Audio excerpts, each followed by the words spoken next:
Olá, pessoal, sejam bem-vindos a mais uma monitoria de Direito Processual Civil 1. Vou compartilhar aqui a tela para a gente começar a falar do assunto.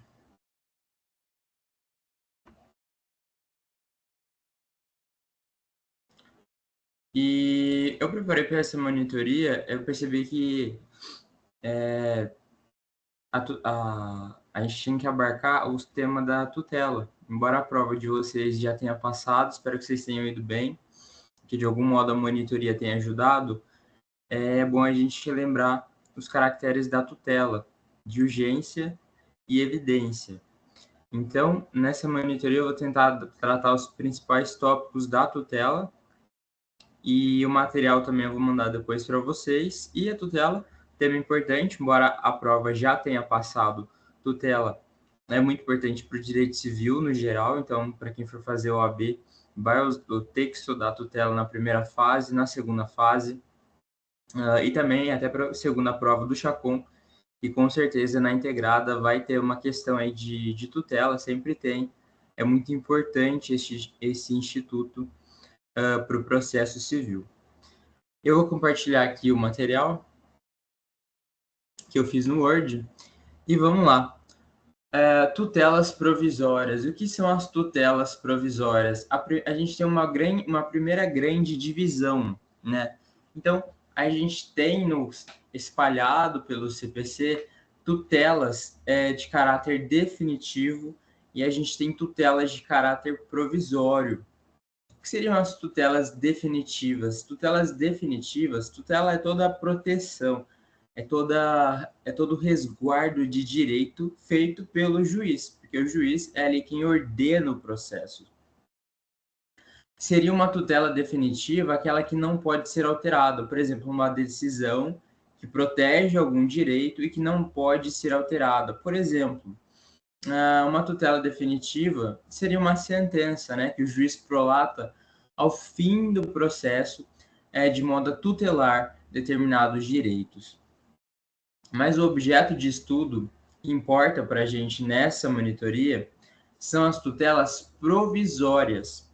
E o próprio nome já diz, tutelas provisórias. Provisoriedade vem da ideia de que ela não é algo definitivo.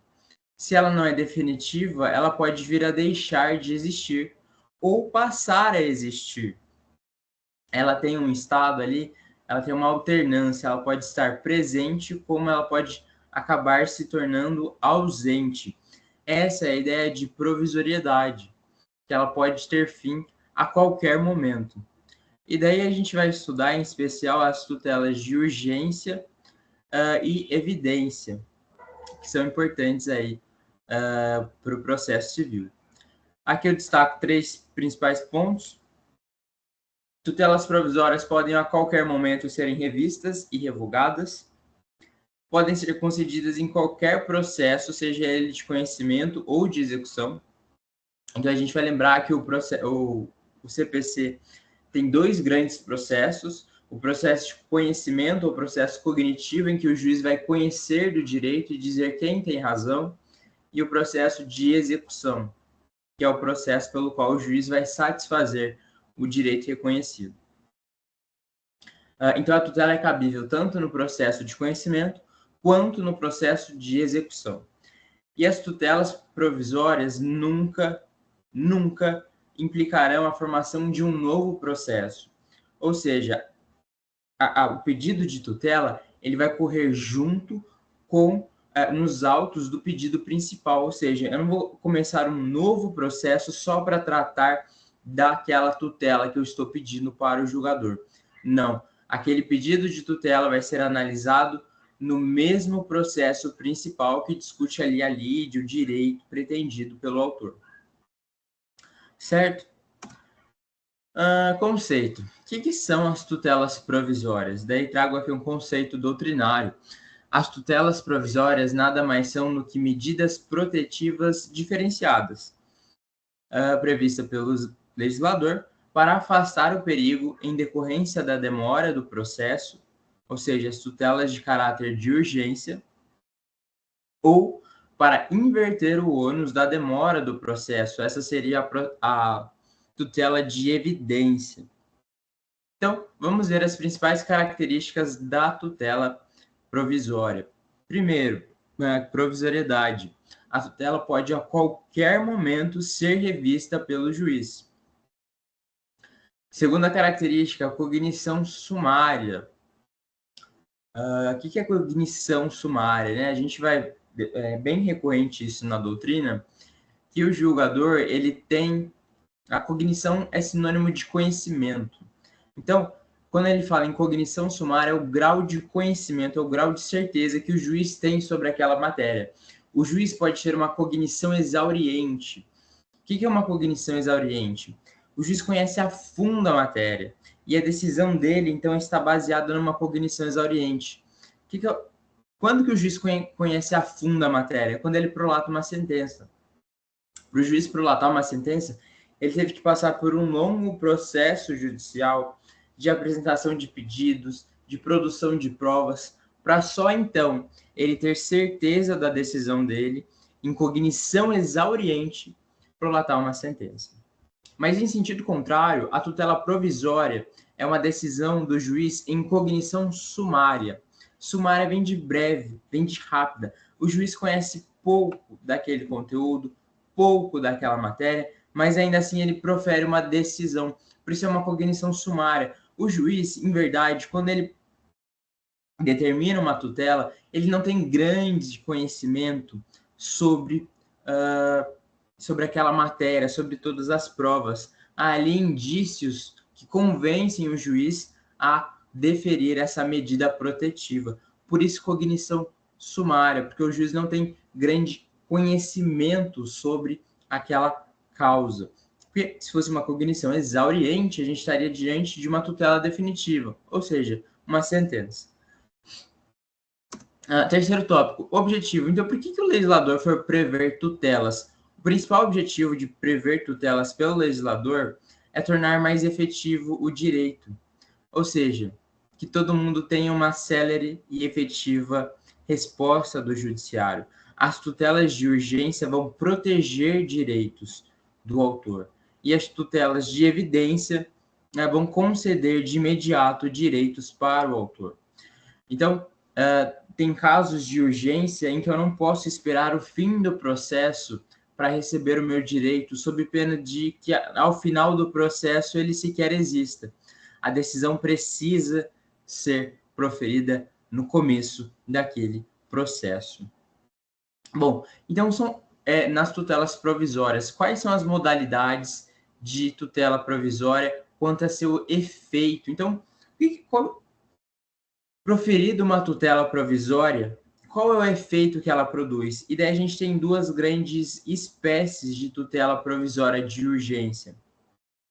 A gente tem as tutelas satisfativas ou antecipativas e as tutelas cautelares ou conservativas. Vamos começar então pelas tutelas antecipativas ou satisfativas. As tutelas antecipativas, pelo próprio nome que já diz, elas antecipam o direito da parte.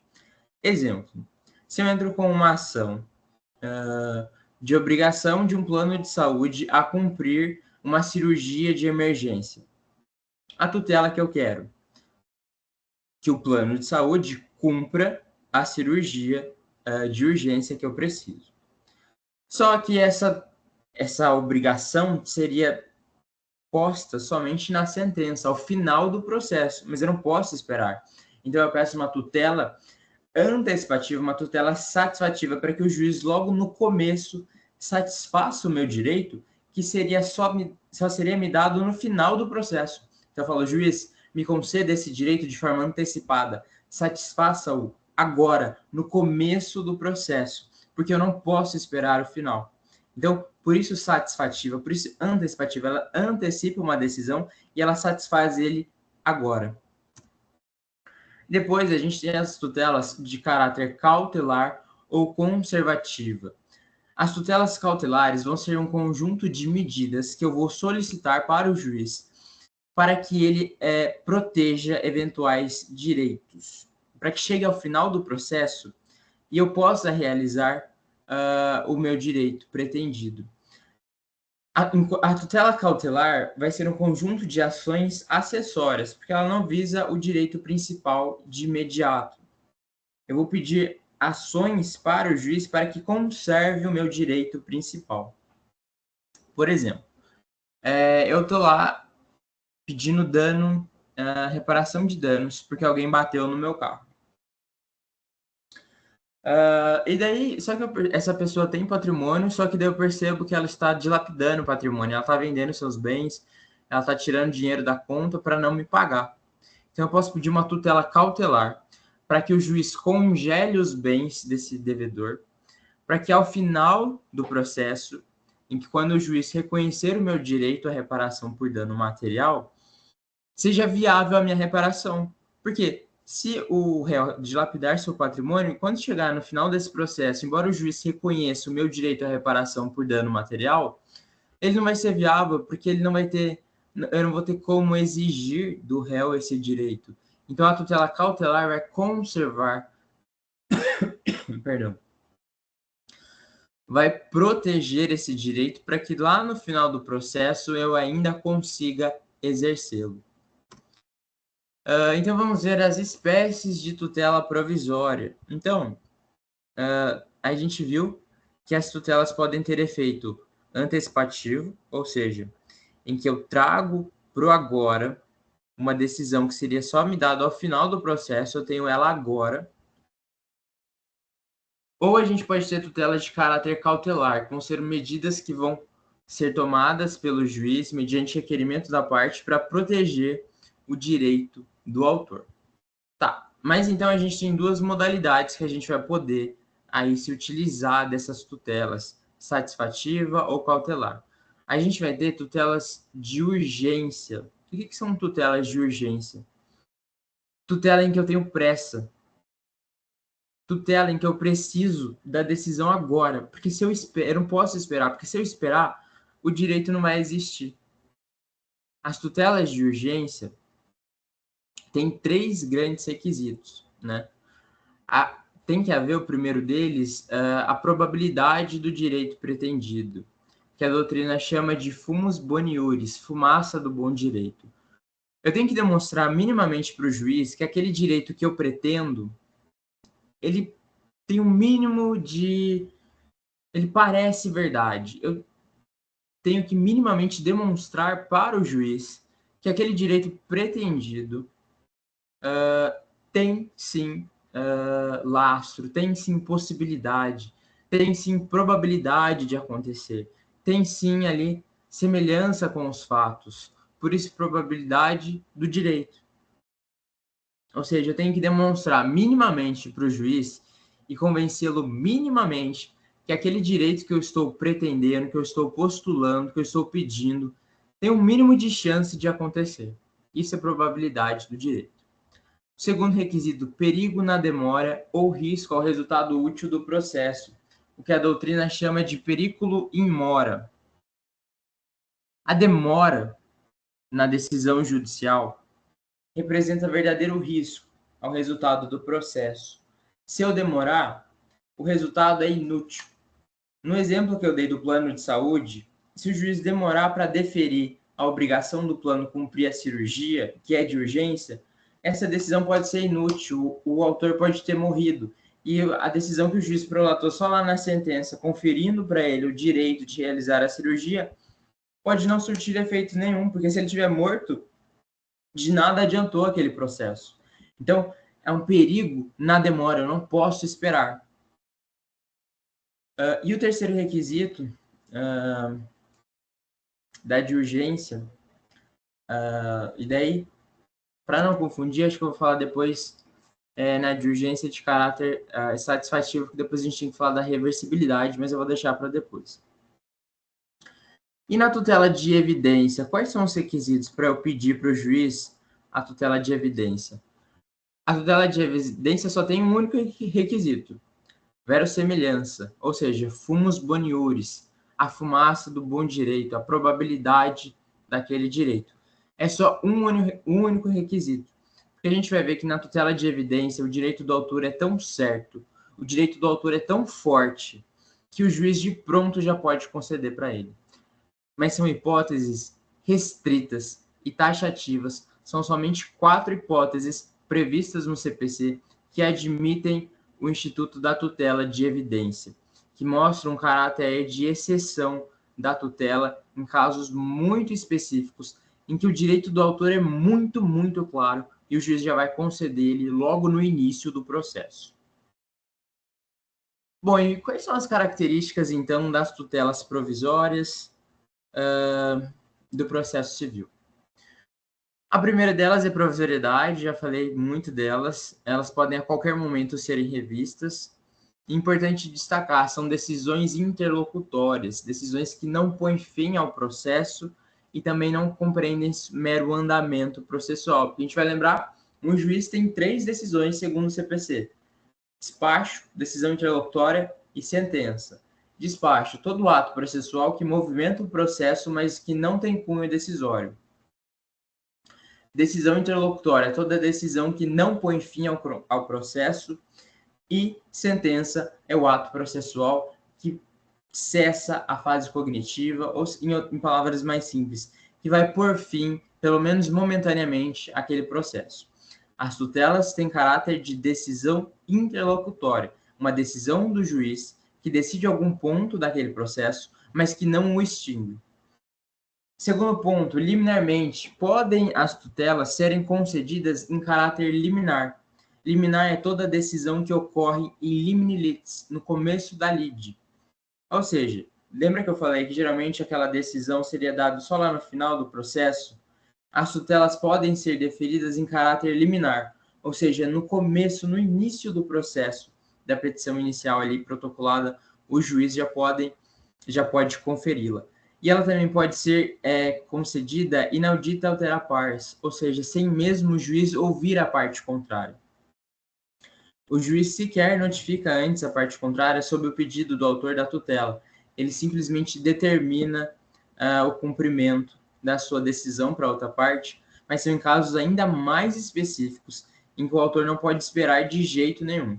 A falta de oitiva da parte contrária é ainda mais excepcional e deve preencher requisitos mais restritos para ser concedido. Daí aqui eu explico em quais eu posso pedir a liminar na tutela de urgência sempre que preenchidos os requisitos do artigo 300, parágrafo 2º do CPC. E na de evidência só são em 2 hipóteses restritas, né, do inciso 2 e 3 do 311. A próxima característica, sumariedade da cognição. Então, de novo, cognição sumária, né? A cognição do juiz é superficial, ele conhece pouco da matéria ao proferir aquela decisão. Eficácia, né? Então, o juiz ele tem um poder geral de decisão para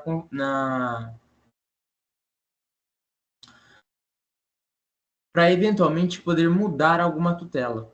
Como assim mudar alguma tutela?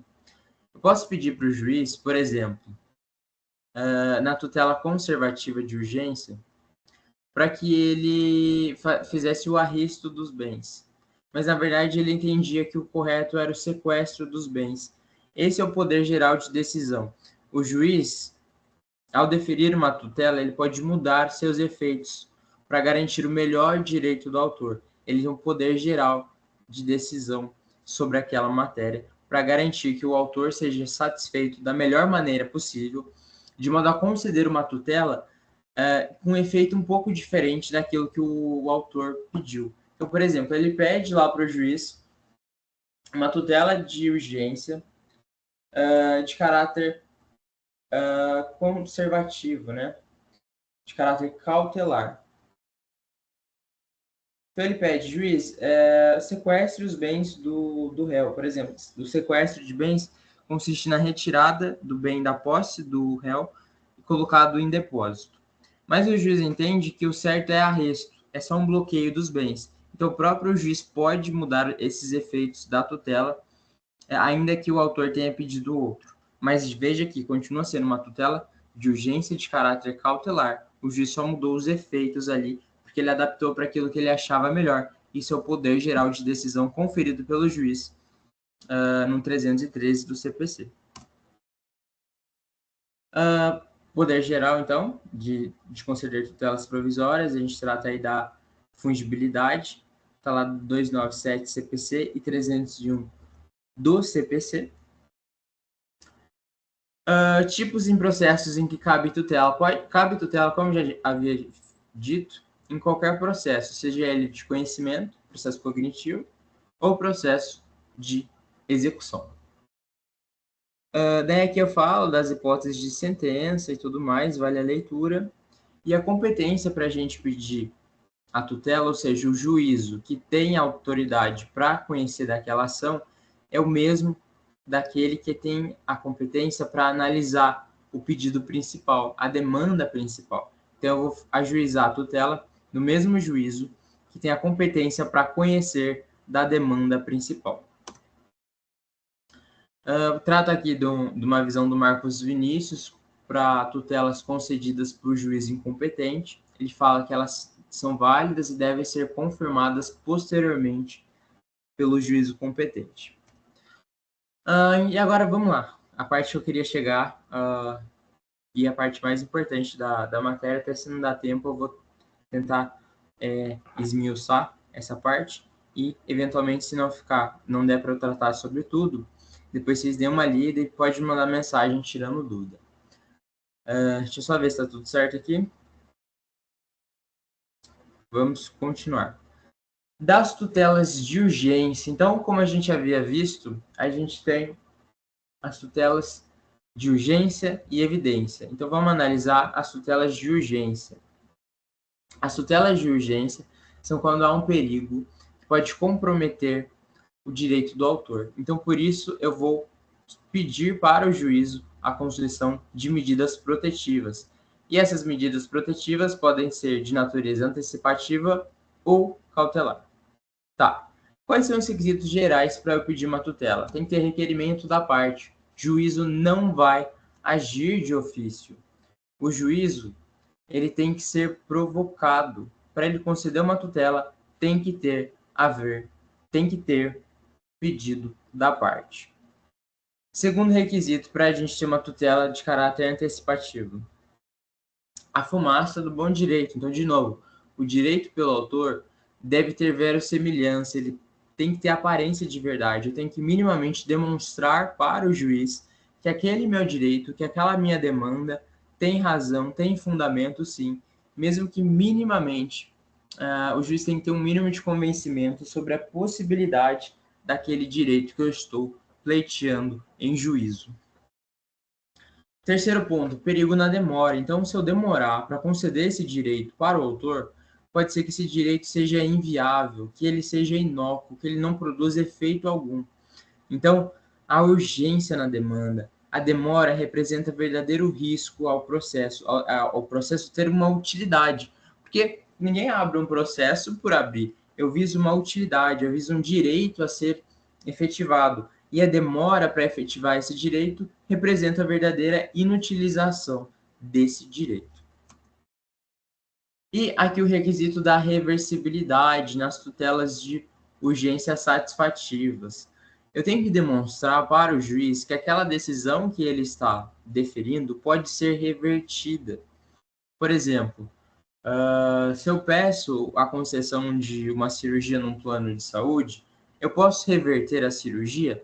Não, eu não vou desoperar aquela pessoa, mas o juiz pode reverter aquilo convertendo, né, a cirurgia em perdas e danos. Então, obrigando o autor, se não demonstrado seus direitos no curso do processo, a reverter aquela decisão por meio do pagamento da cirurgia.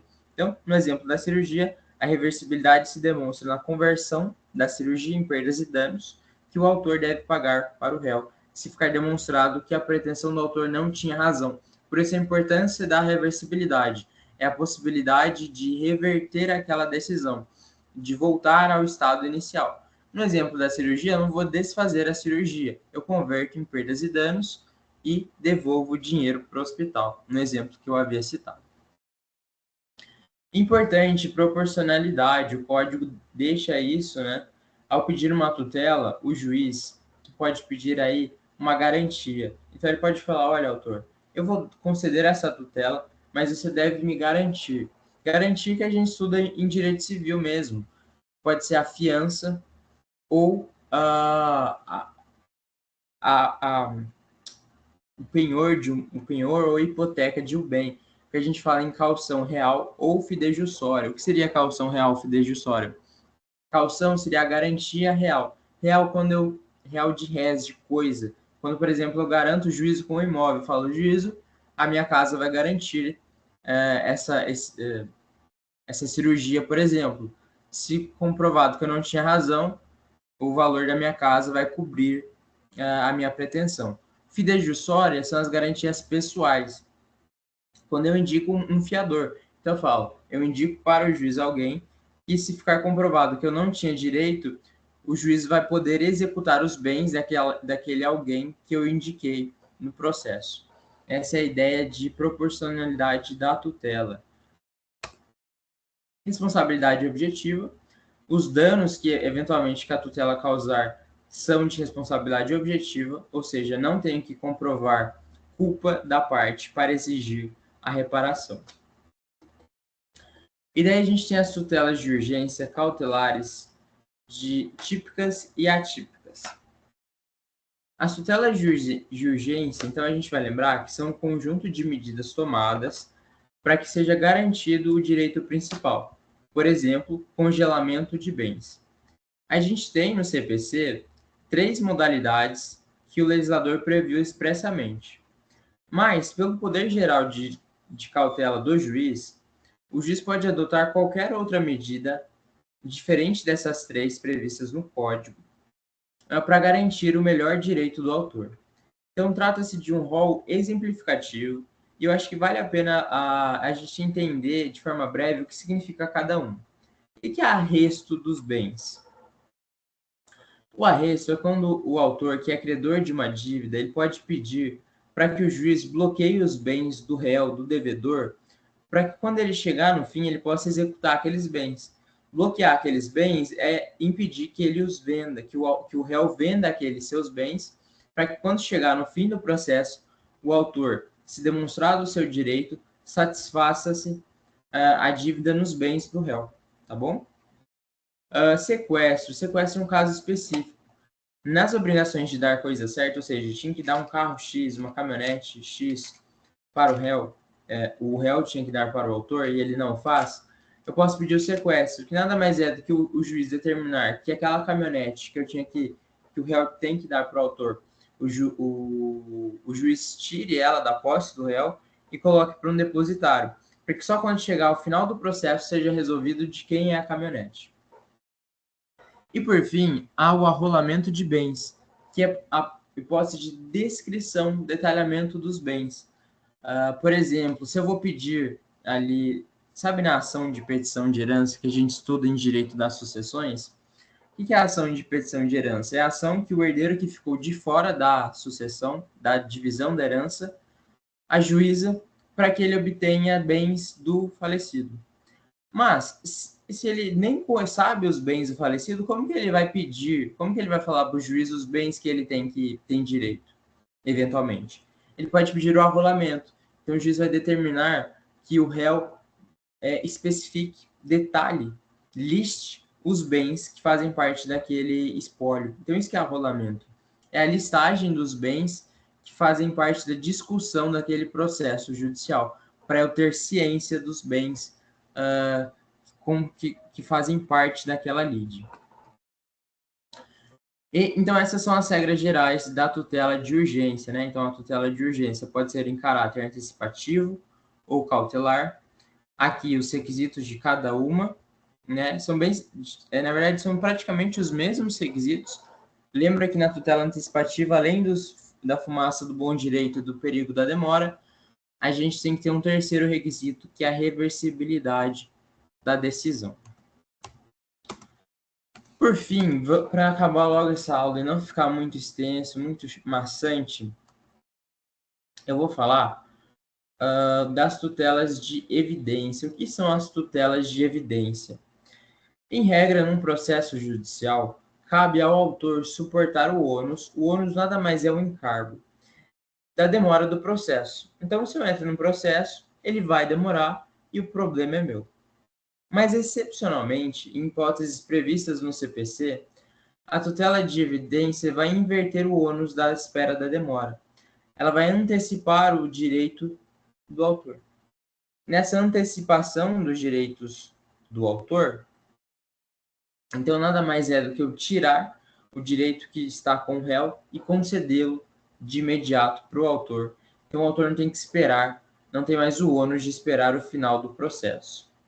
Então, qual é a natureza da tutela de evidência? Ela é sempre antecipativa, ela sempre vai antecipar uma decisão do juiz que seria proferida tão somente no fim do processo, e ele já vai proferi-la agora no começo para o autor.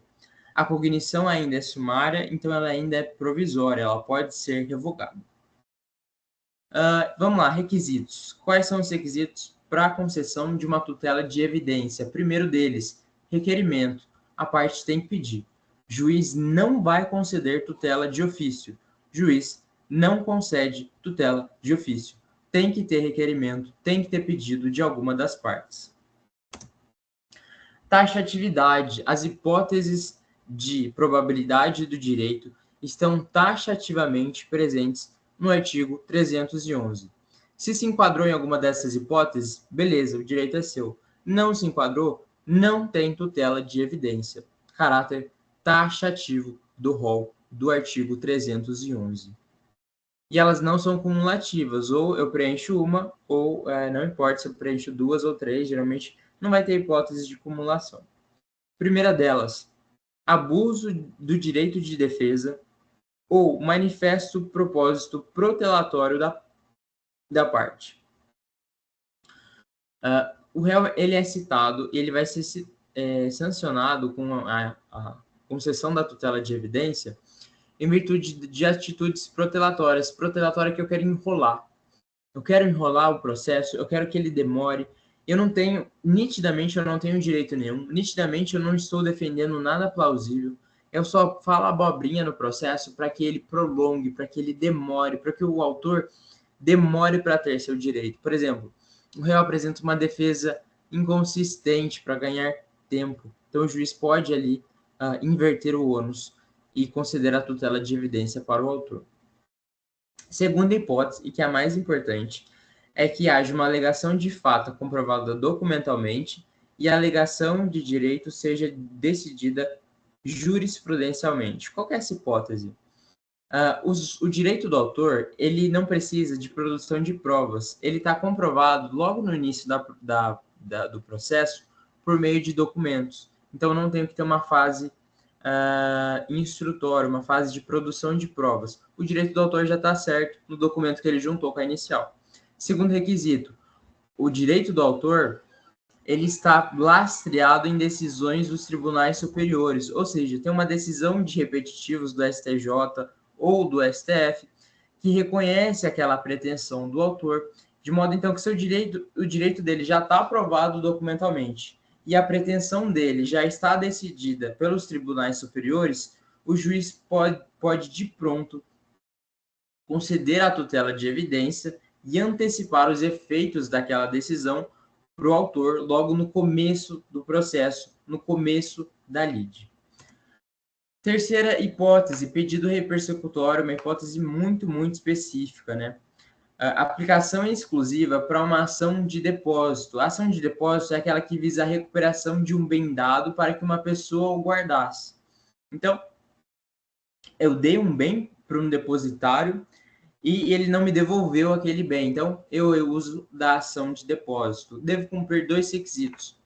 Eu devo provar documentalmente o contrato de depósito, então eu já vou juntar na inicial o contrato de depósito que demonstre para o juiz o direito meu. E pedido repersecutório. O que é o pedido repersecutório?